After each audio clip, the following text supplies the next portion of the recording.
اللہ کو سب سے زیادہ غضب پتہ ہے کس وقت آتا ہے؟ جب کوئی زنا کرتا ہے، نا نا نا اس پہ بھی آتا ہے بہت زیادہ. جب کوئی چوری کرتا ہے، نا نا نا اس پہ بھی بہت آتا ہے، لیکن سب سے زیادہ نہیں آتا. جب کوئی ماں باپ کا دل دکھاتا ہے اس پہ بھی بہت غضب آتا ہے، سب سے زیادہ نہیں آتا. جب کوئی نماز چھوڑتا ہے یقیناً بہت غصہ آتا ہے، سب سے زیادہ نہیں آتا. جب کوئی قتل کرتا ہے بہت غصہ آتا ہے، سب سے زیادہ اس پہ غصہ نہیں آتا. جب کوئی چوری کرتا ہے اس پہ بھی بہت غصہ آتا ہے، سب سے زیادہ غصہ نہیں. سب سے زیادہ غضب اللہ کو اس وقت آتا ہے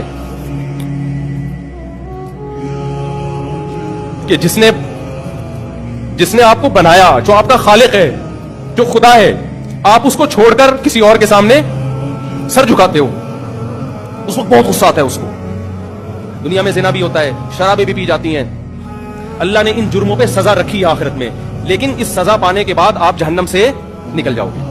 بے نمازیوں کو بھی سزا ملے گی، جہنم میں جلیں گے. سزا ختم ہونے کے بعد بولو نکال دیے جاؤ. جو ماں باپ کے نافرمان تھے سزاؤں میں جلیں گے، سزا ختم ہونے کے بعد بولو نکال دیے جائیں گے. جنہوں نے زنا کیا سزا ملے گی، نکل جائیں گے. سود خور سزا ملے گی، نکل جائیں گے. جو خدا کے علاوہ کسی اور در پہ جھکے، کسی اور سے مرادیں مانگنا شروع کر دیں، دینے والا وہ ہے، مانگ کس سے رہے ہو؟ کسی اور سے مانگ رہے ہو. اس پہ جتنا اللہ کو غضب آتا ہے